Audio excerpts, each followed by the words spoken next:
Hermanos, hay una pregunta que la humanidad ha repetido desde el principio de los tiempos, una pregunta que resuena en el corazón de cada ser humano que ha visto partir a un ser querido, que ha contemplado la muerte de frente y ha sentido el peso de lo desconocido. ¿Dónde están los muertos? ¿Qué hacen en este preciso momento? Y déjame decirte algo con toda claridad y autoridad de la palabra de Dios. La respuesta que estás a punto de escuchar no viene de mi imaginación, no viene de tradiciones religiosas heredadas, no viene de experiencias místicas ni de visiones fabricadas por mentes carnales. Viene directamente de las Escrituras, del único libro que tiene autoridad absoluta para responder esta pregunta. Pero antes de continuar, necesito que te hagas una pregunta con toda honestidad delante de Dios. ¿Estás dispuesto a abandonar lo que te han enseñado si contradice la palabra? ¿Estás preparado para que la Biblia confronte tus creencias más arraigadas? Porque lo que vamos a estudiar hoy no es para satisfacer curiosidad, sino para preparar tu alma para la eternidad. La muerte es el enemigo más democrático que existe. No discrimina por edad, raza, posición social o religiosa. Todos tenemos una cita inevitable con ella y sin embargo la mayoría de las personas viven como si fueran inmortales, como si tuvieran todo el tiempo del mundo para arreglar cuentas con Dios. Desde el principio, desde el Edén, la muerte entró al mundo como consecuencia directa del pecado. Dios le advirtió claramente a Adán: el día que comas del árbol, ciertamente morirás. Y cuando el pecado entró, la muerte entró con él como un invasor cruel que no pide permiso. Génesis capítulo 3 nos dice con una claridad que no admite interpretaciones: polvo eres y al polvo volverás. No dice que tu cuerpo regresa al polvo mientras tu alma consciente vuela inmediatamente al cielo o se hunde al infierno. Dice que el hombre completo, el ser integral que Dios creó, regresa al polvo. Aquí comienza el primer problema. La mayoría de las religiones, incluyendo muchas que se llaman cristianas, han construido toda una teología alrededor de un concepto que no viene de la Biblia, sino de la filosofía griega. La inmortalidad natural del alma. Platón enseñó que el alma es inmortal por naturaleza, que el cuerpo es una prisión temporal y que al morir el alma se libera para continuar su existencia consciente. Esta idea se infiltró en el cristianismo temprano y ha envenenado la doctrina de la iglesia durante siglos. Pero hermano, hermana, déjame preguntarte, ¿dónde dice la Biblia que el alma es inmortal por naturaleza? Te desafío a que encuentres un solo versículo que enseñe eso. No existe. La Biblia dice exactamente lo contrario. Solamente Dios tiene inmortalidad. Primera de Timoteo capítulo 6, versículo 16, lo declara sin ambigüedad. Dios es el único que posee inmortalidad por naturaleza. El ser humano fue creado mortal, dependiente de Dios para su existencia. La inmortalidad no es algo que tengamos automáticamente, es un don que Dios otorga a quienes creen en Cristo. Y ese don no se recibe en el momento de la muerte, se recibe en la resurrección. Este es el fundamento bíblico que la mayoría de las iglesias ha abandonado y por eso están llenas de confusión, de doctrinas contradictorias y de falsas esperanzas que no tienen sustento escritural. Ahora bien, cuando vamos al Antiguo Testamento, encontramos una palabra que se repite constantemente para describir el destino de los muertos. Sheol. Esta palabra hebrea ha sido traducida de diferentes maneras a lo largo de la historia. Sepulcro, abismo, infierno, lugar de los muertos. Pero cuando examinamos con cuidado cómo se usa esta palabra en las Escrituras, descubrimos algo absolutamente claro. El Sheol no es un lugar de actividad consciente, no es un infierno de fuego donde los impíos están siendo atormentados en este momento, tampoco es un paraíso intermedio donde los justos están disfrutando de la presencia de Dios. El Sheol es simplemente el estado de muerte, el lugar de silencio, de inactividad, de inconsciencia total. El rey David, un hombre conforme al corazón de Dios, escribió en el Salmo 6, versículo 5, porque en la muerte no hay memoria de ti, en el Sheol, ¿quién te alabará? Hermano, ¿entiende lo que esto significa? En la muerte no hay memoria de Dios, no hay alabanza, no hay actividad espiritual. Los muertos no están en el cielo tocando arpas de oro, no están intercediendo por nosotros, no están observando lo que hacemos aquí en la tierra, están en un estado de completa inconsciencia.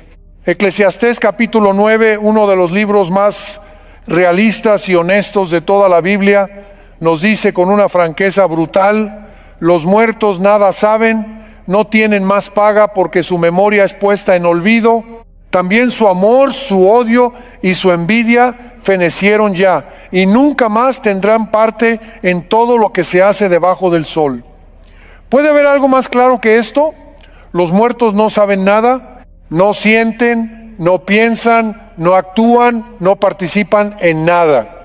El Salmo 146, versículo 4 lo confirma: cuando el espíritu sale del cuerpo, el hombre vuelve a la tierra, y en ese mismo día perecen sus pensamientos. Sus pensamientos cesan, su actividad mental termina, su conciencia se apaga como una lámpara que se queda sin aceite. Pero alguien podría preguntar: si los muertos están en un estado de inconsciencia total, ¿dónde queda la esperanza? ¿Acaso la muerte es el final absoluto? Aquí es donde necesitamos entender algo fundamental. El Antiguo Testamento no termina con la muerte, termina con la promesa de la resurrección. Job, en medio de su sufrimiento indescriptible, hace una pregunta profética: si el hombre muriere, ¿volverá a vivir?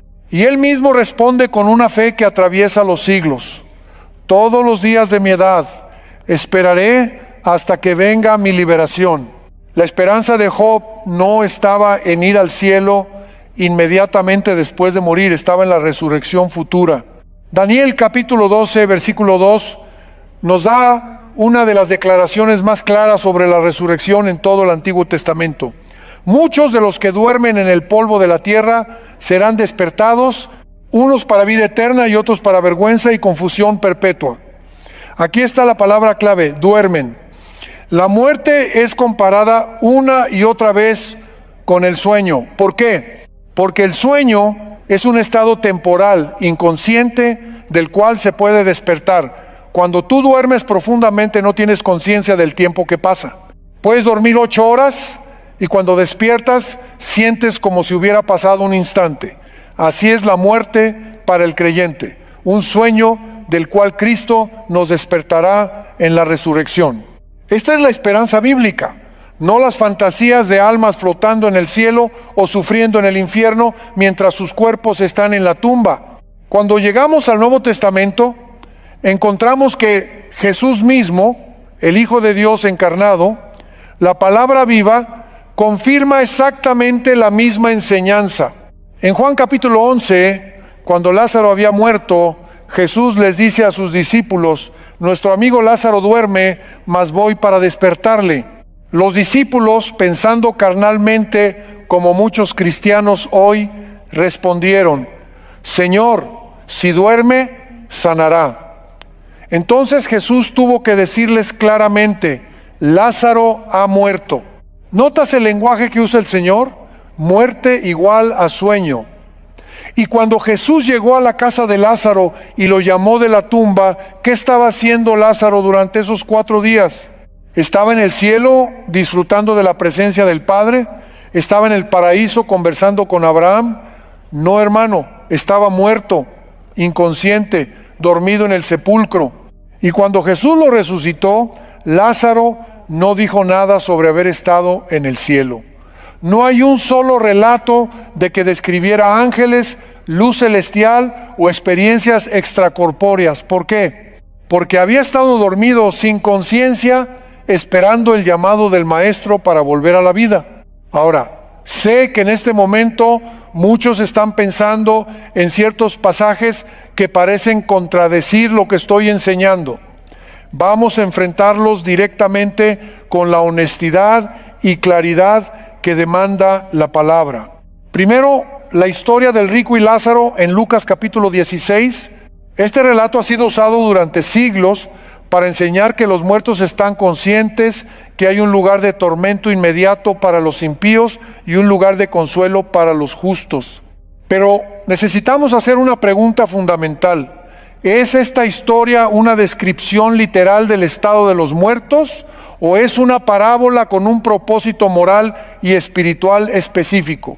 Cuando examinas el contexto, cuando analizas la estructura del relato, cuando comparas este pasaje con todo el resto de la enseñanza bíblica sobre la muerte, la conclusión es inevitable, es una parábola.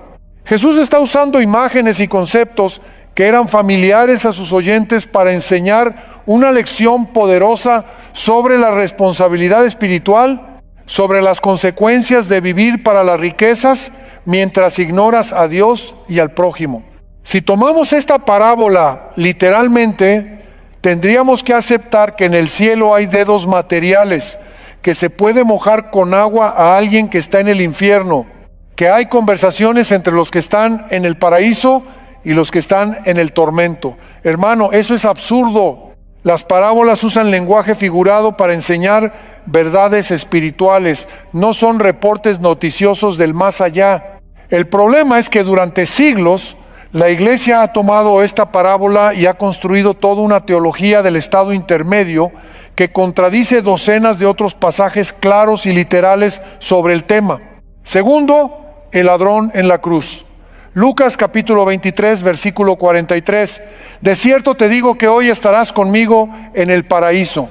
Este versículo ha sido usado para enseñar que las personas van inmediatamente al cielo cuando mueren.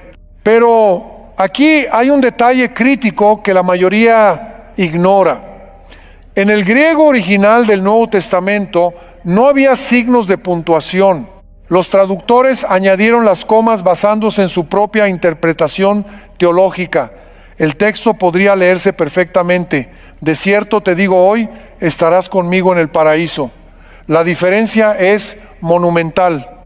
En la primera lectura, la promesa se cumple ese mismo día. En la segunda, Jesús está enfatizando la certeza de la promesa hecha ese día, pero no necesariamente cumplida ese día. Y piensen esto: ¿fue Jesús al paraíso ese mismo día? Cuando resucitó y María Magdalena quiso tocarlo, Él le dijo: no me toques porque aún no he subido a mi Padre. Jesús estuvo en la tumba hasta el tercer día. No ascendió inmediatamente al cielo.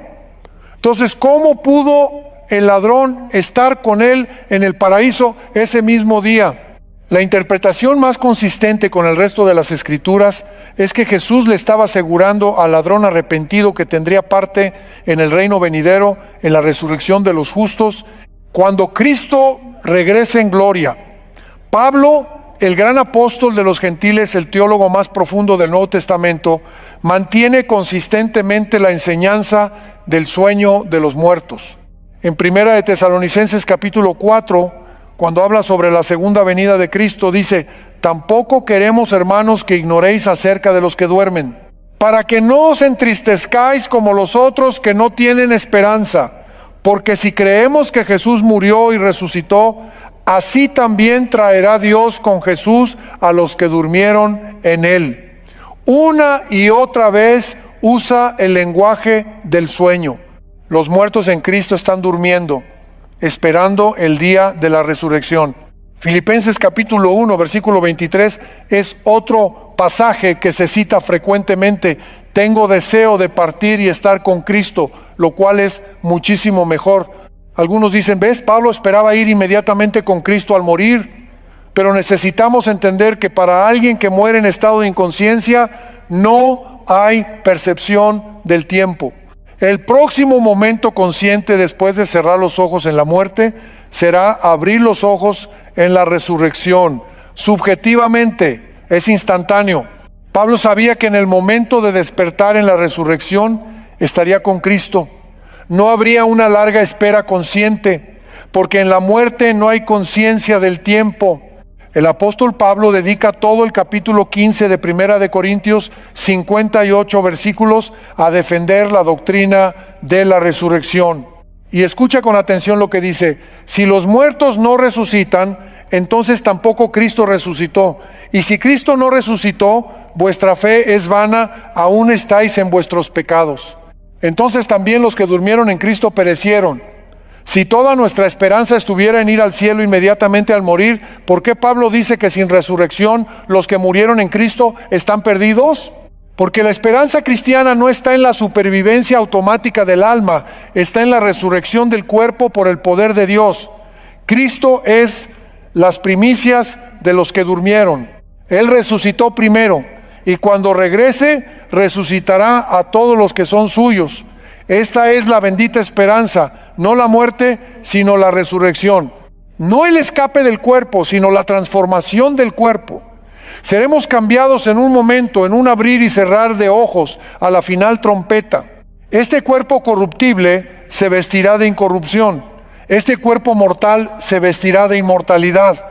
Entonces se cumplirá la palabra que está escrita: sorbida es la muerte en victoria. En el libro de Apocalipsis, Juan tiene la visión del estado final de todas las cosas. Capítulo 20 describe dos resurrecciones. La primera resurrección, en la cual participan los bienaventurados y santos que reinarán con Cristo 1000 años.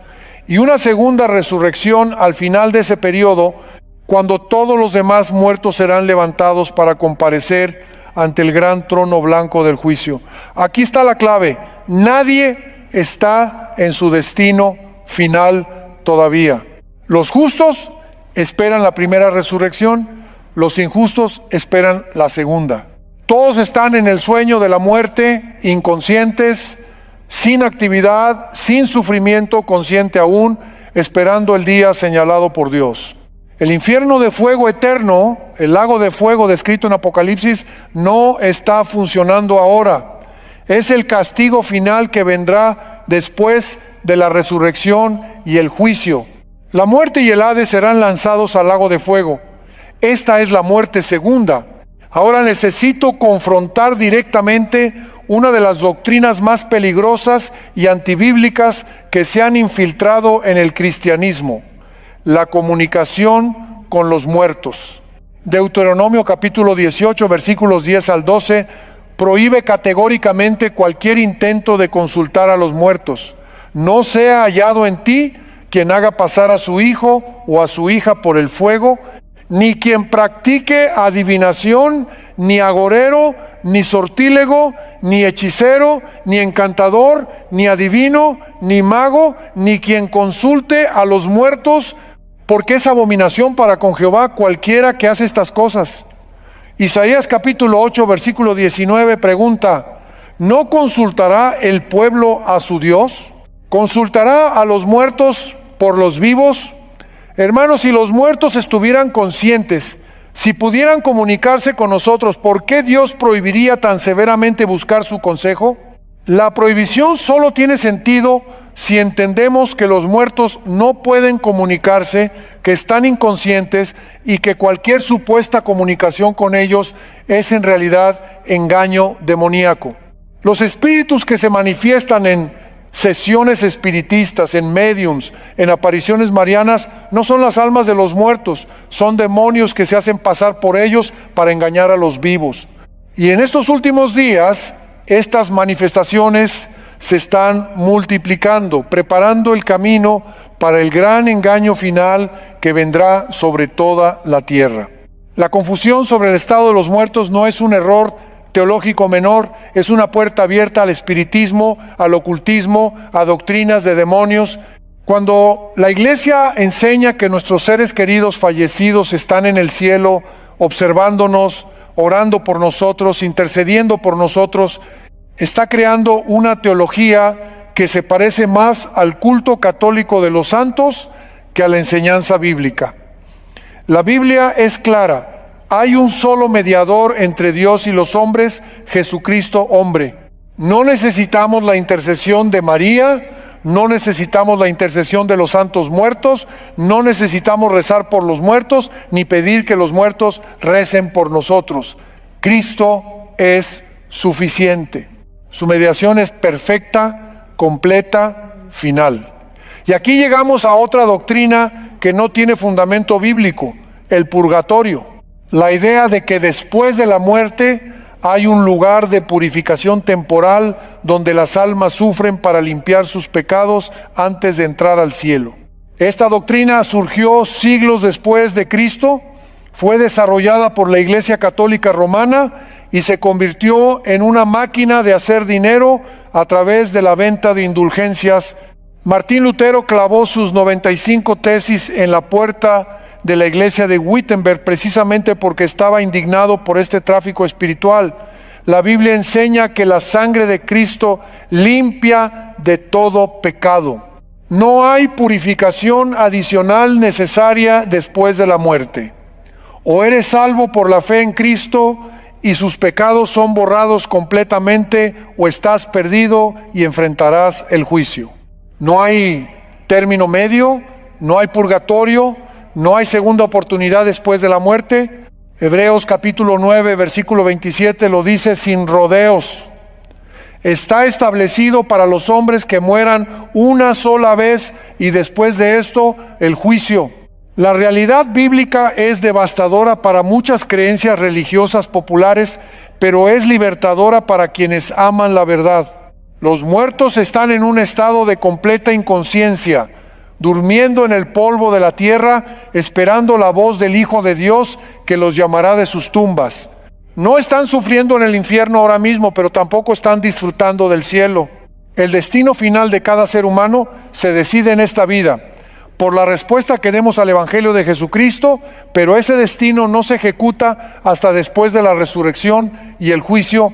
Esta enseñanza destruye la urgencia del espiritismo, anula la doctrina del purgatorio, elimina la necesidad de rezar por los muertos, desmantela el culto a los santos y pone toda la esperanza donde debe estar, en la resurrección gloriosa que Cristo traerá cuando regrese.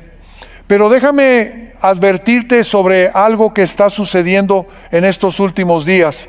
Satanás sabe que su tiempo es corto, sabe que Cristo va a regresar pronto y está preparando el engaño más grande de todos los tiempos. Apocalipsis capítulo 13 habla de una bestia que hace grandes señales, que hace descender fuego del cielo, que engaña a los moradores de la tierra. Segunda de Tesalonicenses capítulo 2 habla del inicuo cuyo advenimiento es por obra de Satanás, con gran poder y señales y prodigios mentirosos. ¿Cómo crees que va a engañar el diablo a los habitantes de la tierra? ¿A través de manifestaciones sobrenaturales, apariciones, milagros falsos? Y si la gente cree que los muertos pueden comunicarse con los vivos, si creen que sus seres queridos fallecidos pueden aparecer con mensajes del más allá, serán presas fáciles para los demonios que se harán pasar por esos muertos. Imagina el engaño. Aparece alguien que parece ser tu madre fallecida, tu padre, tu hijo, con un mensaje que suena espiritual, que suena amoroso, pero que te aleja de la verdad de las Escrituras. Millones caerán en ese engaño porque no conocen la palabra, porque han aceptado doctrinas de hombres en lugar de estudiar por sí mismos lo que Dios ha revelado. La doctrina del estado de los muertos no es un tema secundario, es absolutamente central para entender el plan de salvación, la naturaleza humana, el carácter de Dios y los eventos finales. Un Dios de amor infinito no puede estar torturando eternamente en el infierno a personas que murieron sin conocer el Evangelio, mientras que al mismo tiempo esas personas todavía no han enfrentado el juicio. ¿Cómo puede haber castigo antes del juicio? ¿Dónde está la justicia en eso? La Biblia presenta un orden claro: muerte, resurrección, juicio, destino final. Los impíos no están siendo atormentados ahora, están muertos, inconscientes, esperando el día del juicio cuando comparecerán ante Dios. Y el castigo que recibirán será proporcional a sus obras, será justo y resultará en la destrucción final, no en el tormento eterno consciente. Apocalipsis capítulo 20 dice que el diablo, la bestia y el falso profeta serán atormentados día y noche por los siglos de los siglos, pero cuando habla de los demás impíos, dice que sufrirán la muerte segunda, muerte, no tormento eterno. Aquí es donde muchos se escandalizan. Dicen, ¿estás enseñando aniquilacionismo? ¿Estás diciendo que los impíos dejarán de existir? Hermano, yo no estoy enseñando nada, es la Biblia la que enseña. Ezequiel capítulo 18, versículo 4 dice, el alma que pecare, esa morirá. No dice que sufrirá eternamente, dice que morirá. Romanos capítulo 6, versículo 23 dice, la paga del pecado es muerte, mas la dádiva de Dios es vida eterna en Cristo Jesús. La paga del pecado no es vida eterna en tormento, es muerte.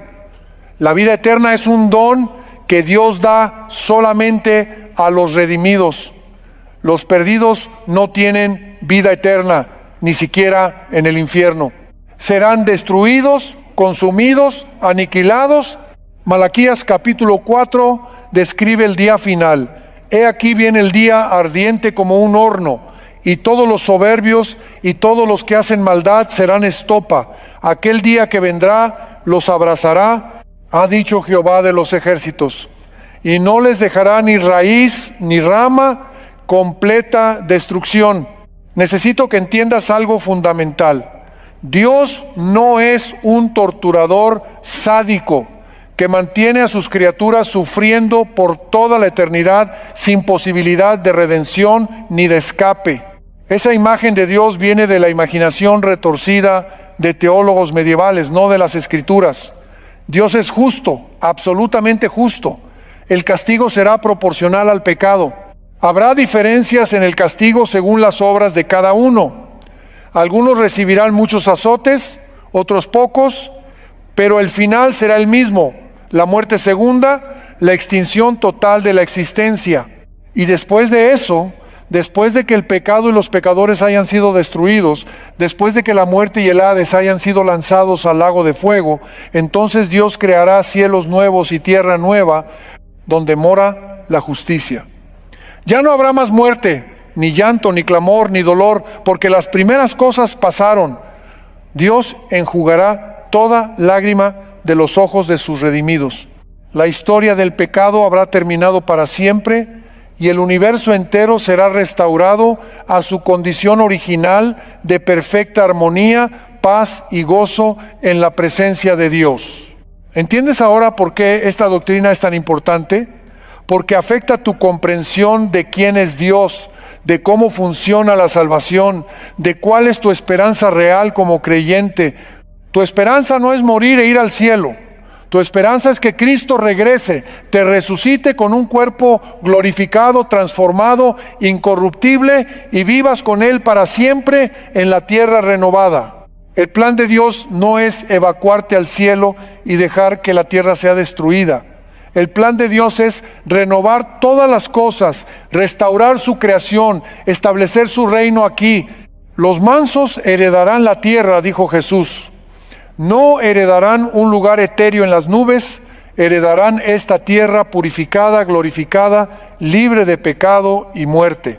Pero mientras esperamos ese día glorioso, mientras Cristo no regresa, tenemos una responsabilidad solemne. Primero, estudiar las Escrituras por nosotros mismos, sin depender ciegamente de lo que nos han enseñado. Segundo, vivir en santidad, sabiendo que después de la muerte viene el juicio y que no hay segunda oportunidad. Tercero, compartir esta verdad con otros, porque hay millones de personas esclavizadas por el temor a la muerte, engañadas por doctrinas que no tienen fundamento bíblico. Hebreos capítulo 2, versículo 15 dice que Cristo vino para librar a todos los que por el temor de la muerte estaban durante toda la vida sujetos a servidumbre. El temor a la muerte es una de las armas más poderosas del enemigo. Pero cuando entiendes la verdad bíblica sobre la muerte, ese temor pierde su poder. La muerte es simplemente un sueño del cual Cristo nos despertará. No es el fin, es una pausa temporal antes de la resurrección. Y para aquellos que están viviendo sin Cristo, déjame decirte esto con toda claridad y amor: hoy es el día de salvación. Hoy es el día de arrepentirte de tus pecados y entregar tu vida a Cristo. No sabes cuándo será tu último día. No sabes cuándo tu corazón dará su último latido. Y después de la muerte, no hay oportunidad de cambiar tu decisión. No hay purgatorio donde puedas limpiar tus pecados. No hay reencarnación donde puedas vivir otra vida y hacerlo mejor. Esta vida es tu única oportunidad. Los que murieron sin Cristo están durmiendo ahora esperando la resurrección para el juicio. Y cuando despierten, será demasiado tarde para arrepentirse. Su destino estará sellado. No permitas que eso te suceda a ti. Cristo murió por tus pecados. Él pagó el precio completo en la cruz. Su sangre es suficiente para limpiar toda tu maldad, todas tus rebeliones, todas tus transgresiones, pero necesitas aceptar ese regalo. Necesitas arrepentirte genuinamente y poner tu fe en Él como tu único Salvador y Señor. Hermanos, en Cristo les dejo con esta exhortación final. La noche viene cuando nadie puede trabajar. El tiempo se está acabando, los eventos finales están desarrollándose ante nuestros ojos. Cristo viene pronto, no como un bebé en un pesebre, sino como Rey de Reyes y Señor de Señores, con poder y gran gloria. Los que están preparados, los que han lavado sus ropas en la sangre del Cordero, los que han permanecido fieles hasta el fin, oirán su voz llamándolos de las tumbas para vida eterna. Pero los que rechazaron su gracia, los que vivieron para este mundo, los que amaron más las tinieblas que la luz, también oirán su voz, pero para resurrección de condenación. No hay término medio, no hay zona gris. O estás con Cristo, o estás contra Él, o eres de la luz, o eres de las tinieblas. Examina tu corazón hoy. ¿Estás realmente en la fe? ¿Has nacido de nuevo por el Espíritu de Dios? ¿O estás viviendo una religiosidad superficial que no te salvará en el día del juicio? Que Dios tenga misericordia de nosotros, que nos fortalezca en la verdad de su palabra y que nos encuentre fieles cuando regrese. El que tiene oídos para oír, oiga lo que el Espíritu dice a las iglesias. Amén.